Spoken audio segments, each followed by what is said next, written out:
everyone, and welcome to our live stream. We are so delighted you're able to join us today. We are thrilled to be sharing a conversation with the absolutely spectacular Lori Timberlake of Do Over Dog Training. She's going to be talking all about her wonderful dog, Elsa. Very exciting stuff. So, Miss Lori, can you do us a huge favor? Can you just let us know a little bit more about yourself and about Elsa? And that'll give me time to make sure that Facebook behaves itself. All right. So, yep, I'm Lori Timberlake. I live near Buffalo, New York. I run Do Over Dog Training, and Elsa is my newest dog. I started fostering her in June. I made the decision to adopt her in September, and she is a three-legged Malinois, which was not on my list of things to do this year. And we can talk a little bit more about her as we go. But yeah, we do a lot of nose work, obviously. That's our thing, but I've been concentrating lately more on obedience and tricks and parkour and things to kind of build our relationship, because she's a brand new dog and we didn't really know each other, and we did all this nose work and she was doing all this sniffing, but we had to back up a little bit and kind of come together as a team. So that's kind of what we've been working on lately. And just tell me when you want me to stop talking, when you want to start asking questions. Perfect. So, what's a little bit more about Elsa? How old is she? So she is a little over 1. She turned 1 at the end of November. Okay. Yeah.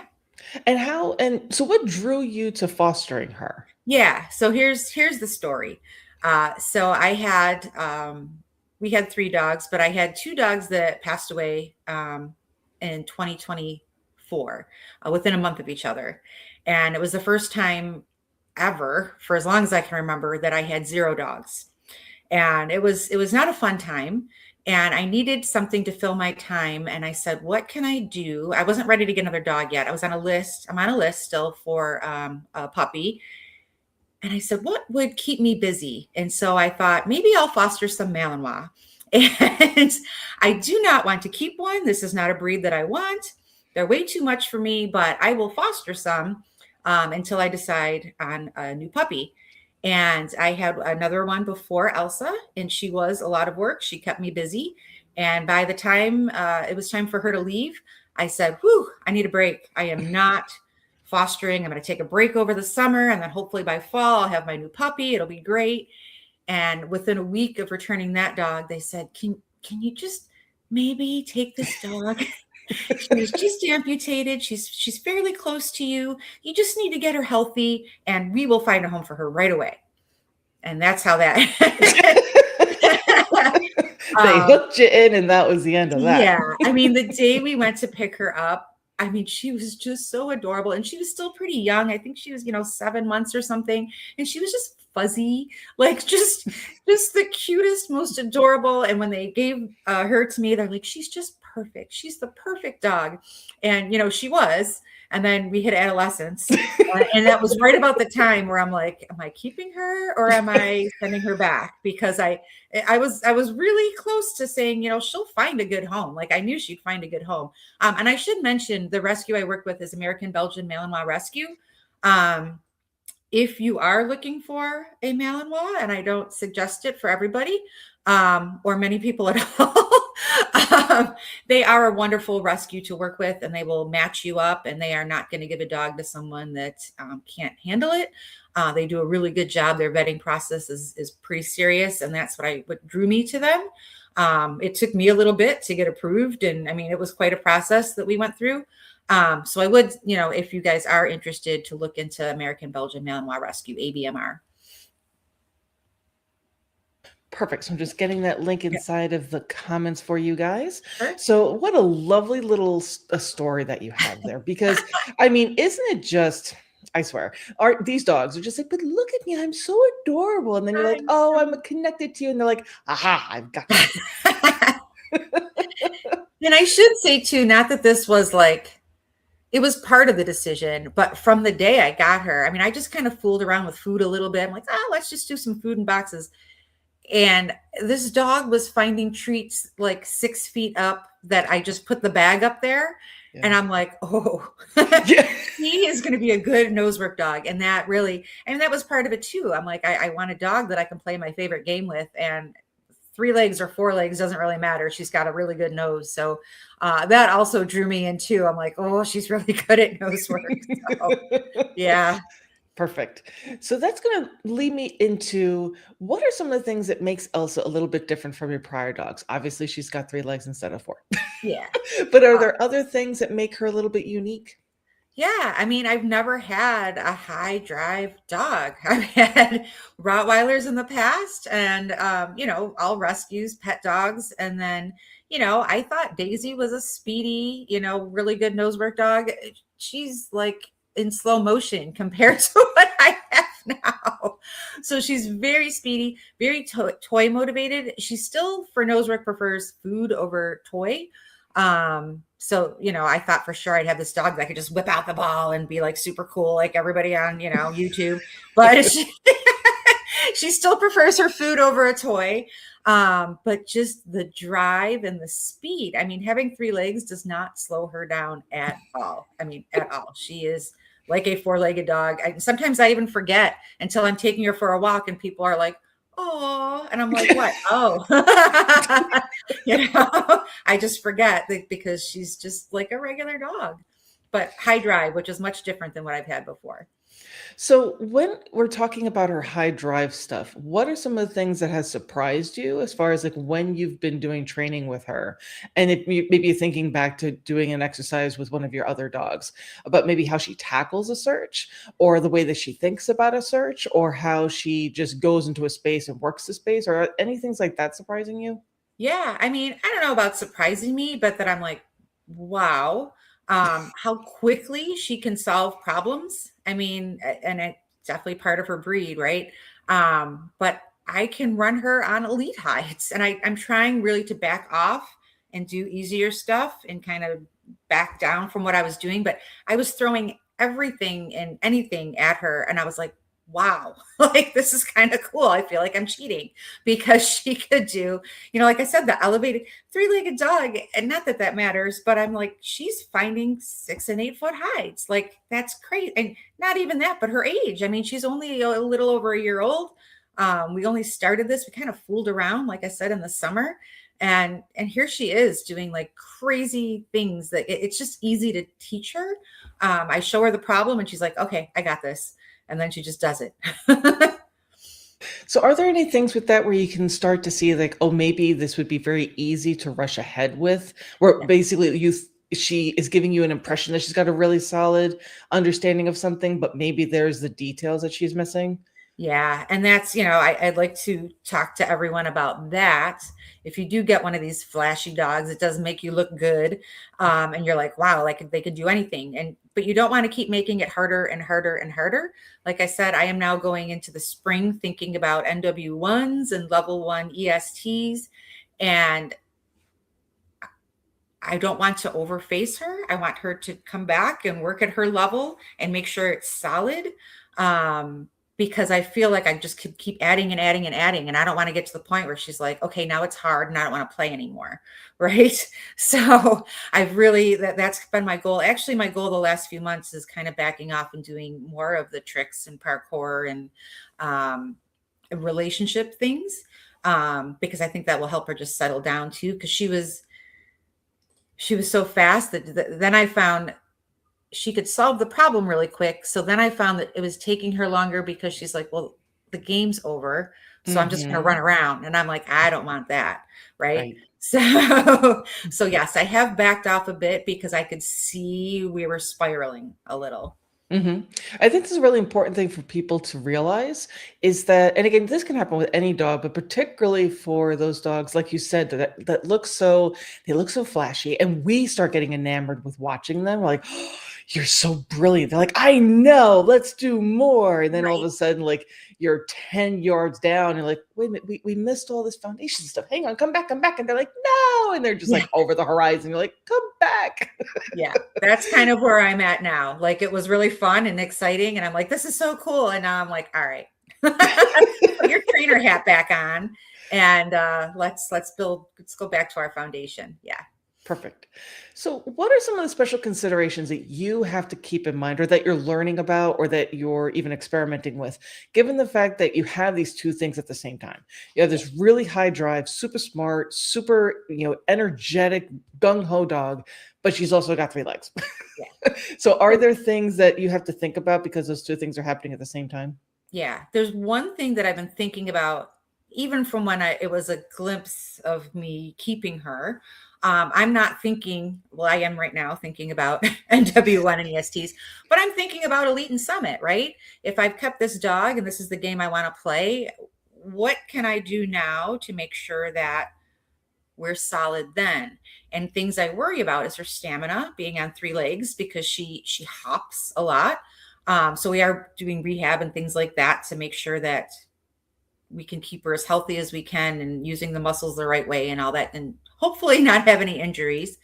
But I'm really trying to do more methodical things. And I'm doing that in my classes with all of my students now, because why not? I still want them to be dog driven.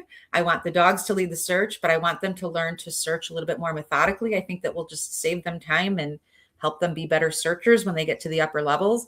And that's really something I'm thinking about with her, is that I don't want her running around the room for 10 minutes to find one hide.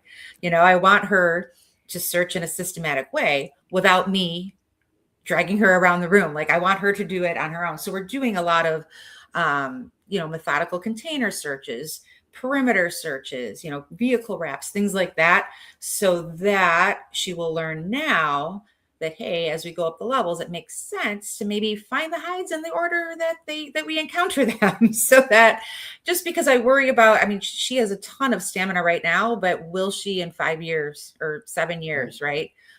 So that's something big I've been thinking about right now, is how she's tackling a search to make sure that she's being a little bit more methodical, even more so than what I'm pushing in my classes. Would you have any kind of a different approach? Because she's a tripod where she's missing one of her front legs. Yeah. Would there be anything as far as a different consideration if she was missing one of her back legs? I think so. I mean, even when I look at all the sports that other three-legged dog, like I was just watching a front-legged three-legged dog doing fly ball the other day, and the dog looked amazing.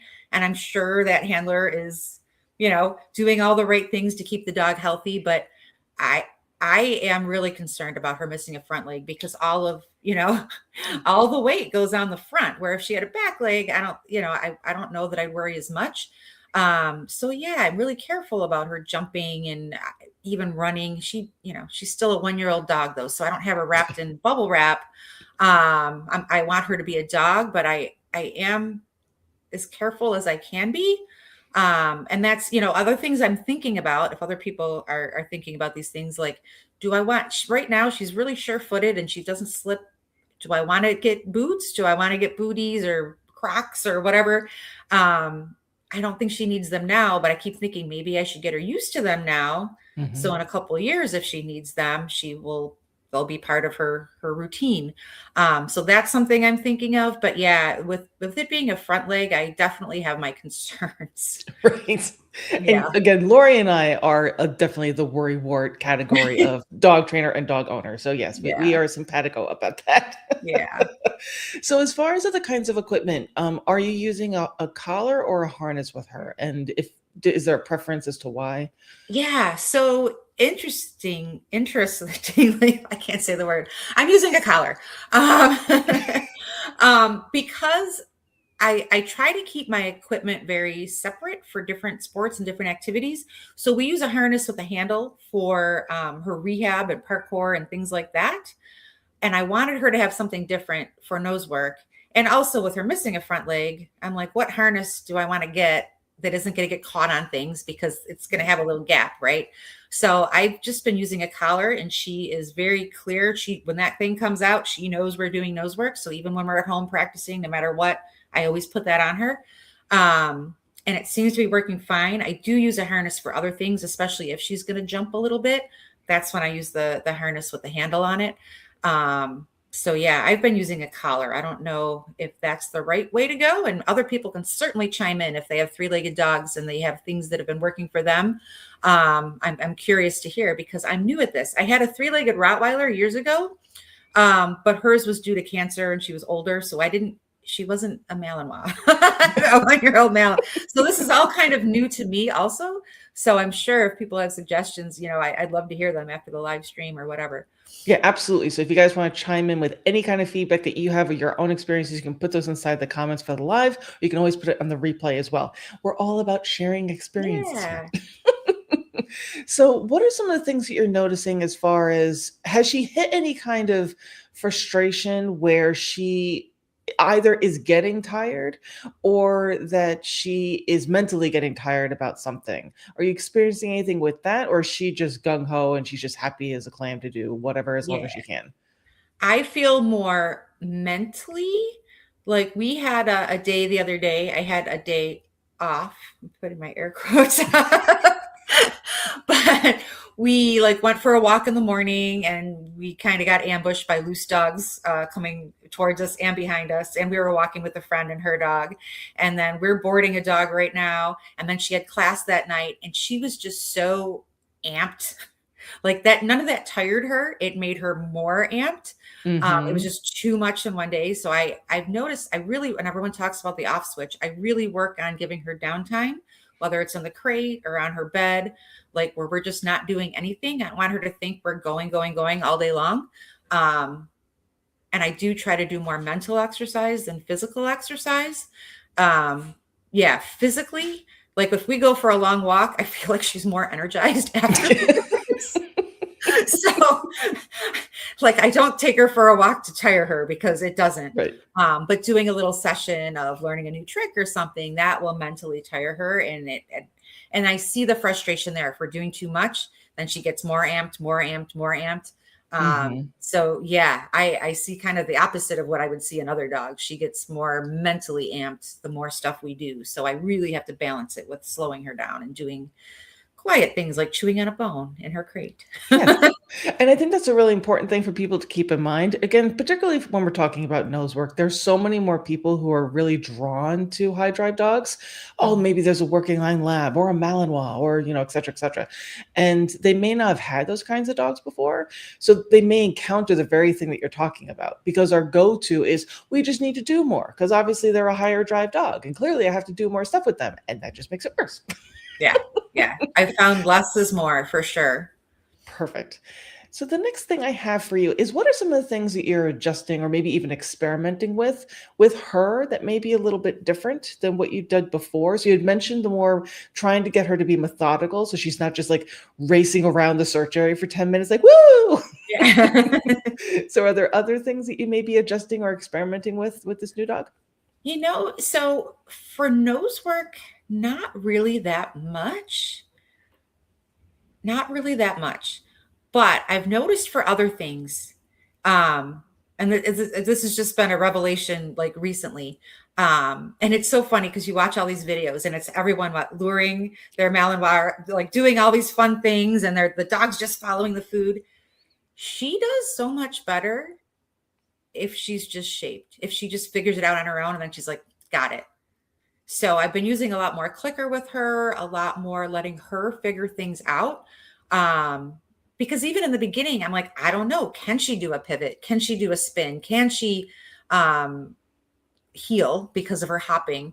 And I kept thinking like, well, maybe she can't because of her 3 legs. But then when I just stopped luring her and just shaped it a little bit more, I'm like, wow. And then like once she learns it once, she's like, I got it. I got it. It's good. So that's one little thing that I've noticed. And I've always loved, shaping and clicker training and stuff in the past, but I didn't know. You see what everyone else is doing. This is the end thing. This is how people are working their dogs. And it doesn't really work for her. I mean, it works, but she does much better figuring it out on her own than following the food. So that's been an interesting thing I found. And I think that's a really important thing to note is there's lots of different ways of doing things. Yeah. And every single dog is going to have different preferences. So even you had mentioned that while she likes toys, she's really preferring food in nose work. And so she's telling you like, yeah, you could try to lure me, but I have this big, brilliant Malinois brain. And I could try to figure it out myself. That's amazing, right? And the fact that other people could maybe take away something from that as well, where maybe I have been doing a lot of luring. Maybe I could give shaping a try. And I will just preface this by saying, well, you can let us know what your experience was with Elsa.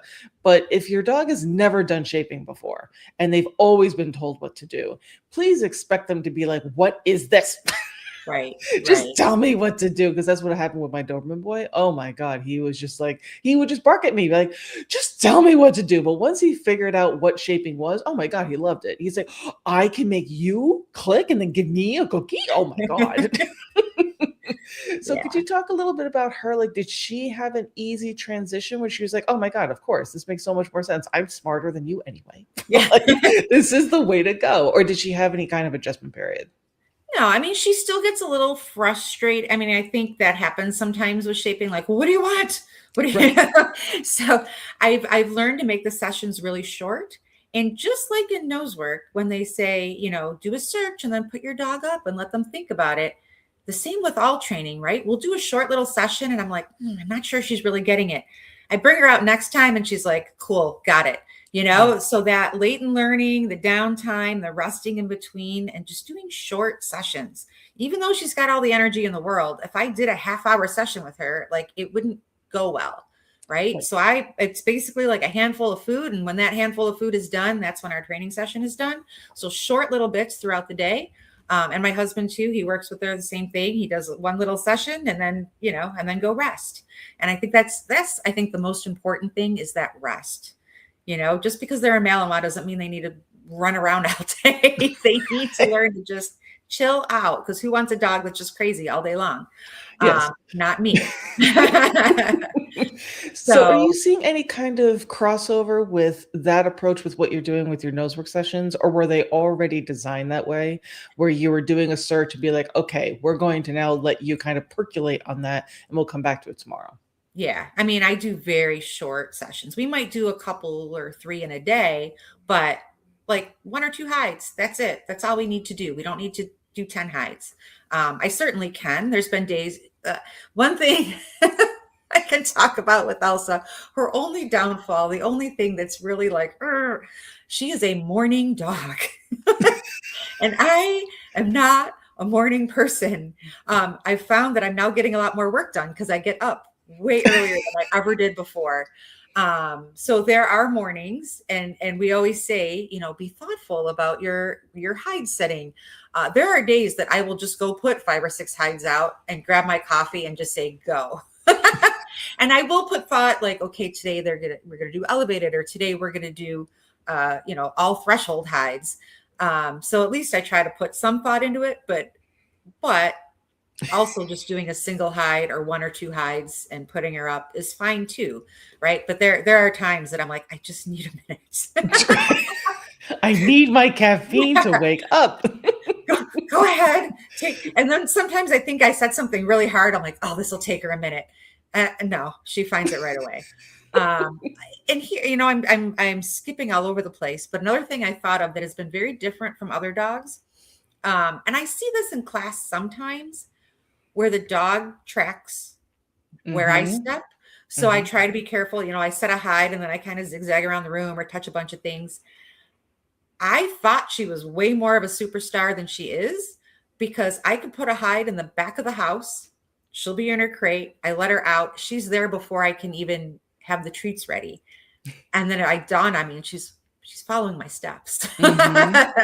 She's tracking me. So I've been really trying to work about getting out or having someone else set the hides, because that's something different that I forgot to mention before. She definitely tracks me. That is absolutely brilliant. I'm so happy that you brought that up, because it was the same exact thing with my little tiny terrier. It was like, oh, he's just such a rock star. Yeah. And then I had my husband set hides. I'm like, you're not as much of a rock star as we thought. Because he literally was like, but where's the lady smell? Right. The lady smell is sitting in the chair. So yeah, absolutely. This is such a thing, and it's not a bad thing for the dogs. They're showing you how smart they are. Yeah. They're like, okay, so what is all the information I can use to find my hides? Well, this is clear. I could follow mom or dad or whoever sitting the hide. This makes sense. And when they don't find that, they're like, oh, well, I'm not sure how to find this thing. So I think it's really important for everyone to remember that when you're practicing on your own, try to make certain that, like what Lori Yeah. was saying, you can go back on your track and make some empty tracks that go other places, or you can also definitely make certain you have other people setting hides. Just give them some direction as far as where to put it so you avoid the hide on top of the ceiling fan. That was Yeah. always a favorite of mine. Oh, good stuff. So that is absolutely wonderful. I love the fact that you brought that up. Mhm. What are some of the other things that have been surprising you about her? Because she's a different breed, she's a tripod, she's younger, you weren't expecting this, she just kind Mhm. of wormed her way into your life. Yeah, Are sure there did. other are there other things that have been surprising you about her as far as how you're developing your relationship with her? I think making the transition from, again, like you explained, this wasn't planned, and then all of a sudden she's there and you're still kind of guarded, and then all of a sudden she's yours, and it's like, ugh, well, now I gotta do this whole relationship thing all over again. So can you talk a little bit about that stuff? Yeah, like I said, it was really weird for a few months there because I'm like, we just don't have a connection. Like I Right. am the treat dispenser. And I'm like, and I didn't know. I'm like, am I still sad? Am I still missing my previous dogs? And, I didn't know if that was a part. I'm like, maybe it's me and not her, But really, and I've been saying this so much lately, doing the obedience and fun, fun obedience, but the tricks, when we're really working together, trying to figure something out, I'm like, wow, like I feel like we are more bonded now. Mhm. Um, and I just had another thought and it just zipped right out of my brain. Oh, just how agile she really is with three legs. Like certain things, like I kind of mentioned earlier, because we're doing some rally stuff, and I'm like, I don't know, can she pivot? Can she like get her butt, like she can, like she could do things that I'm like amazed, like wow, I didn't know her body worked like that. Right. And again, I'm being careful because I don't want to twist or hurt that one front leg she has. Um, but I'm amazed at how many things she can do. Just because, like I said, my previous tripod was a different breed and much older, so I didn't see how active and how agile they can be. So yeah, Right. she could do a lot more than what I was thinking. But yeah, our bond, and it just happened kind of overnight, where all of a sudden I'm like, wow, we're clicking. Like this is super cool. And that's an amazing thing to point out for everybody is, how can I put this?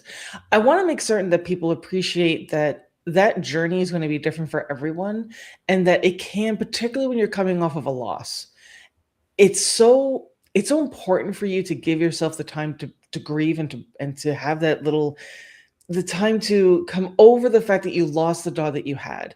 And I'm speaking from experience because I did it two different extremes. Mhm. The first extreme is when I lost my first Doberman. I think it was not even a month before I got Valor, he was an amazing dog. I loved him. He was absolutely spectacular. But I was an absolute mess when I went to go meet him in person. I was just in hysterics. I'm like across the country calling my husband on the phone, be like, oh my God, like what am I Mhm. doing? Like it was awful. And then the other extreme is I went for like almost 4 or 5 years without a dog. I don't recommend either of these. Like, this is not great. But the point being is that you want to really make certain that you're giving yourself the time to figure out where you are mentally. And at the same time, recognize it's going to take time for you to connect with that new dog. And doing the kinds of things that you're talking about, where you're having all these different activities to figure out what is it that the dog likes? How can you both connect? How can you both communicate? How can you learn more about them? How can they learn about you? That's really impressive. So I love all the things that you're doing, all the different things you're talking about, where you're doing the parkour, you're doing the therapy, you're doing the nose work, you're doing the tricks, you're doing the obedience. That's amazing, as well as the walks, and also being like, I just need you to just kind of chill out, and I just need you Mhm. like have a bone. But I see those social media photos where you're like, he or she is sleeping on her big cushy bed. Yeah. So all of that is amazing. So I just want to like tip my hat to you for going Mhm. through that whole process because it's an emotional one. Yeah. And it's kind of like finding your way in like a dark forest sometimes. And it can, well, why don't you talk about this? What are some of the things that you have gone through emotionally, if you're comfortable talking about it, of having those other experiences with those other dogs that you loved and cared about so very much? and then having this, were there any moments where you were like, oh God, like what's happening? Were you ever second guessing yourself? Do you ever find yourself feeling guilty about being happy with the new dog? Like, I'm just trying to make sure that we could talk about these things openly if you're comfortable. Oh yeah. And this is a hard one. And I've had some good friends lose their very close dogs in the last few months. And if you're not, I'm sure everyone on here is a dog person, but if you're not a dog person, like people don't understand that they're like a part of your, not just like, I can't even explain it. They're a part of you, right? Yes. And when they're gone, you're like, I just lost that part of myself. Right. And there was a point where when Elsa and I started clicking, and I didn't forget about Daisy, but I would forget about things, Mm-hmm. or like I didn't think about her for a whole day, and then that guilt would come in, Yes. Yes. it's very, and I'm glad I have Elsa, and I'm glad that I'm not just so depressed all the time, because that was very difficult. Um, but yeah, I do have those feelings of guilt, but now I feel like we're on the upturn. Like I haven't forgotten Daisy. She was a wonderful dog. I love her. Um, but I see the excitement of having a new dog now, and I'm building a bond with Elsa, and I feel us starting to come together. So I'm not feeling as guilty anymore. Just an interesting with the snow and the winter we've had. I got rid of most of my dog's old stuff, donated a lot of it, but there was a little pink jacket that someone gave me for Daisy, and we wore it for a year. I mean, we must have had that jacket for 10 years, and it fits Elsa perfectly. And I just saved it, and it was in my closet, and I'm like, do I put it on her? And I put it on her, and it was like a little sad, like it made me happy, but it made me sad at Yes. the same time. You know what I mean? Mm-hmm. So it's little things like that. But I think Daisy is teaching her and Yes. sending her good vibes. So Yes. And things I are thank going you good. very much for sharing that, because I just think it's important for people to recognize that these can be complicated things. And the more that we can talk about it openly, I think the better it can be, particularly when you're trying to create that new thing with the new dog, and when they are so different from the other dog, is we can sometimes supplant what we had with dog number one onto dog number two, and then we feel bad, and then we're trying to overcompensate with dog number two, and it's just a mess. But it's an understandable mess. Yeah. but, but you're doing really nicely with her. Again, if you guys aren't following Lori on social media, you're missing out on absolutely adorable Elsa goodness. You really should be doing that. So the next thing I wanted to ask you is, what are some of your goals for the next 6 months for you guys? You had mentioned that you're looking toward doing NW1s and element trials. Is there anything else you guys are interested in doing or on the horizon for you? Yeah. So we want to definitely continue with our obedience. I would love to do some CWAGs obedience trials with her. I don't know if it's 6 months, but the funny thing is, again, we talk about training, when we train on our own. So I haven't taken her to a rally class yet. So we do invisible rally signs in the house, right? So we're doing all the 360s and the 270s and making sure that she could do all the turns and the sit and walk around and all that. So I had rally signs set up in the training center. I'm like, I'm going to bring her out. The course is already set up. And she's never seen a sign before. So she started like, oh, we're doing nose work. And she started searching all the signs. So little things like that, like make sure if you guys are training on your own, go take a class somewhere. Even if there aren't classes near you, like drive, even if you just do it for 6 weeks, and take a class and go somewhere else. So that's one of my goals is I try to at least do one class a week with somebody else, So we'd like to do a little obedience. We have our nose work trials coming up. I'm trying to get her, she'll be 18 months this spring. So I'd like to do her novice parkour title. I like to do titles because it gives me a goal. Not like I really need a ribbon or certificate, but then it makes me continue my training. So then I can test and say, yep, I'm doing it right. Or, whoa, we still need to work on whatever. So yeah, our parkour title is in the horizon. And then her rehab. So I have a good friend who is a rehab specialist. That's what she does. And she wrote me this excellent plan. I mean, if you guys have a tripod, make sure you're working with a good, because not only like a lot of rehab people just work with dogs that had surgery.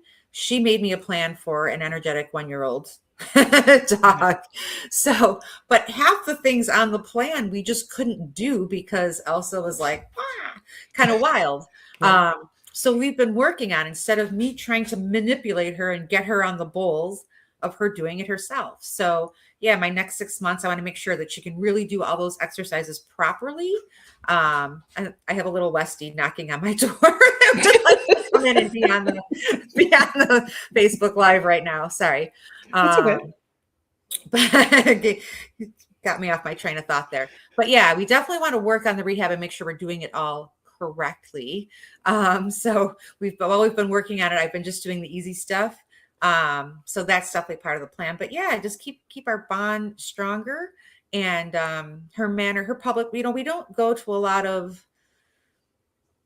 public places. I don't know how to say that, like brewery manners class, right? So that's kind of on my list of things to do. Good. How can she do in that environment around other people and other dogs? She's been in classes around other dogs. She's good. But I haven't just like set her free in a pack of dogs or anything like that, nor do I plan to. But I'd like to know, can she go into a brewery and sit down and wait while I have a beverage? That's kind of on the list of things to do too, is how are her public manners? But Perfect. that's kind of where we're at. I think all that sounds absolutely fantastic. I mean, I would like to come back as one of their dogs. It sounds like a very fun thing to do. So just talking about a parkour really quickly, what are some of the favorite things that she's doing as far as the different moves and behaviors? Yeah, right now she is a backup champion. She now backs up for everything. Even if I don't ask her to back up, like I say, go to your bed, and she'll turn around and go backwards. So I love that, because that's a really difficult thing when I teach parkour classes, is teaching the backup.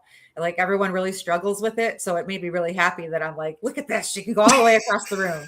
And she really likes going around things. So that's super fun. Around, under, again, overs. I'm not doing a lot of overs.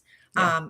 I see other front-legged tripod dogs doing crazy sports. There is, in fact, I posted in that group this morning, tripods rocking dog sports. If anyone's interested, go check out that Facebook group. Really cool stuff.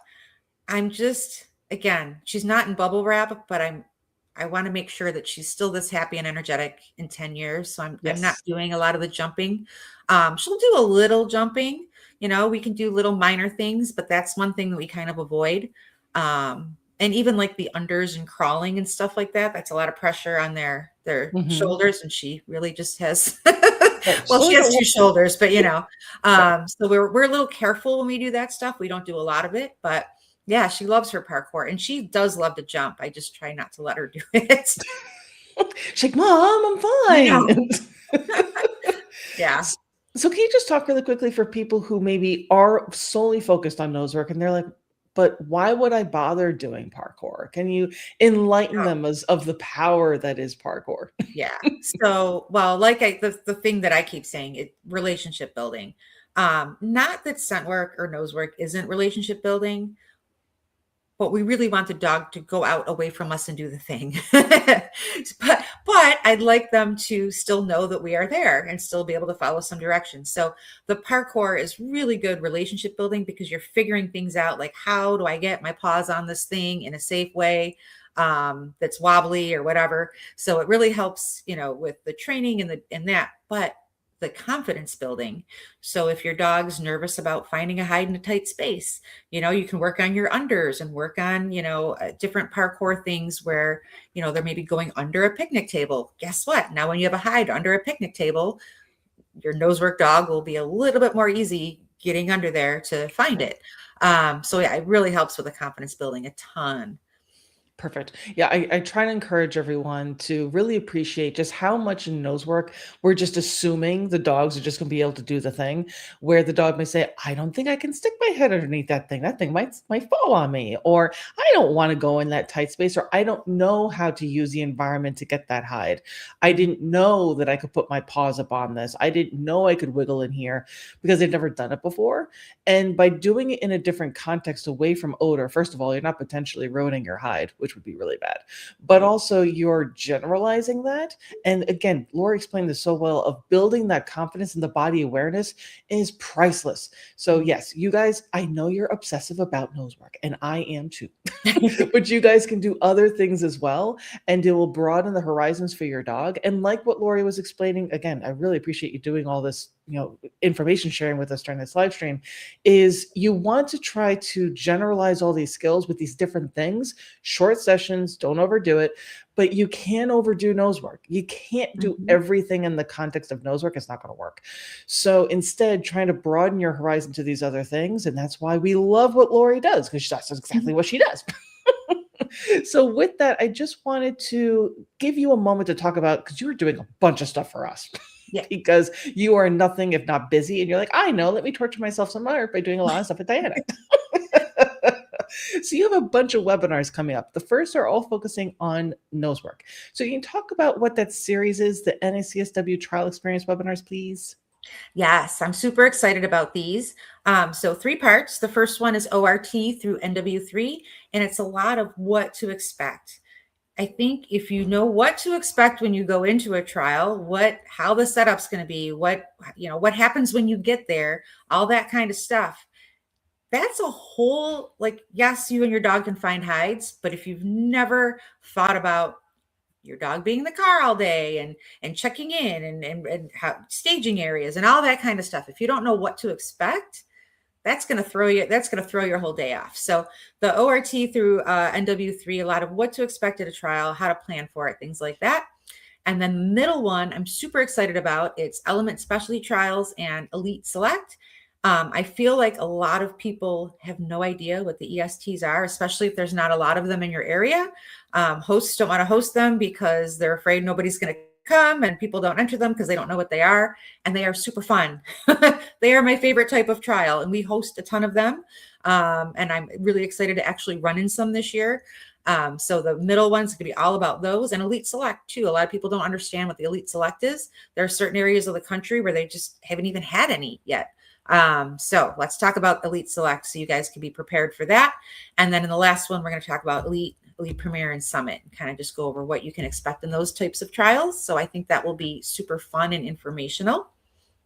Perfect. Yes, we are very, very excited for this webinar series. It was a request by several clients that, can you just break down some of these things a little bit more? And then Lori was like, yes. And I was like, thank you. So we also are having Lori come to talk a little bit about CWAGs. So you're going to be talking about the rally obedience and games things that you do, as well as the scent classes. So can you talk about what you're going to be covering in those webinars, please? Yeah. So for the rally obedience games, kind of how I set my classes up, what we go over, talk a little bit about CWAGs, because I know it's not in every area of the country. People might not know what it is. You can do online stuff through CWAGs too. You can submit online, because I did it a few years ago with Daisy before I got kind of involved. But yeah, we're going to talk about, they have some really fun games, which again, that relationship building, right? And then if you could teach your dog these games, a lot of them have real life, things that will help you in real life. Like one of them is walking, loading up a bag, healing, emptying your bag, and then calling the dog to you. That's like coming home with your groceries, right? So it's a game you can get a title in. It's super fun, but it also is like a real life thing that we actually do, right? And if we can get our dog to just stay and wait while we're unloading our groceries, and they're not jumping in and grabbing the snacks out of there, it's super fun. So we've had a lot of fun with that, and we kind of combine all three. They have an obedience portion, a rally portion, and a game. So we do a little bit of everything. So we're just going to talk about how we set that up, some of the things we do in my classes, and other people hopefully will get on board and want to do a little bit of CWAGs. And then want me to talk about the scent? Yep, sure. Yeah. So, and then the second one is CWAG Scent, which again, as I keep saying, I just needed to add another organization to my list of things we do. But it's really nice, and they have some different games, and we've been doing it as a league. So you could do, it's an actual trial where you get your cues and ribbons and titles and everything else, but we break it up over 6 weeks instead of doing it all in one day. So it's a really nice way to, even if you do other organizations, to practice, even though it's for real, but it's a little less pressure than going to an all-day trial. And then you still get your cues and your pretty ribbons too. So We added the CWAG scent, and everyone is really enjoying it. We're about to do our second league because everyone said, yep, let's do it again. So why not talk about CWAG scent too? Perfect. And then finally, what are some of the things that you're having come up for yourself? Because you are, again, nothing but busy. You're always hosting things, all these creative events that you do. What are some of the things you have coming up on the horizon for Do Over Dog Training? Well, we have a bunch of mock trials and events coming up. Some by me, some by my instructors. We're hosting like 4 or 5 trials this spring, so hopefully I'll see some of you guys at our trials. I'm doing a workshop in Syracuse, New York. I'm doing a workshop in Erie, Pennsylvania. What else do we have? I'm trying to bring more presenters in. I'm just running out of time to bring. We usually like to bring a lot of presenters to us, and I don't have anything scheduled yet, but keep an eye out because I'm sure we'll get some of that going. Yeah, we're getting to the point now where we have something every weekend. And if we're not doing something here, then maybe I'll see you out at a trial I'm COing or judging. Perfect. And one final thing before I let you go. We also have a student session starting up in March, and you are offering a couple of courses that are going to be offered with the student option. Can you just talk a little bit about the courses that you're offering and then how we're changing that up a little bit for anyone who may be interested? Yeah. So instead of offering everything, because it was getting it was just getting interesting, we're gonna break it down. So I'm gonna do an ORT class, very nice step by step. Because one thing I keep trying to tell people, ORT isn't just about finding the scent. If you're entering an ORT, it's your dog can probably find the scent at home or in your class, but it's all of the other things that happen at an ORT. Again, getting you prepared for all the different distractions, the handling, the way airflow moves, things like that. So it's a 6-week class where we're going to cover all of the things. And then the NW3 class, which, again, all things NW3. And I really try to tailor that to whatever problems people are having or anything they really want to focus on. So while it is a 6-week class with 6 weeks of definite homework, if I see, hey, we need to work more on containers. So we might focus a little bit more on containers for certain things like that. So I try to tailor it to what the students need. And then the all level prep class, which is for everybody, no matter what level you're doing. It's geared towards NACSW, but the exercises would work for any organization.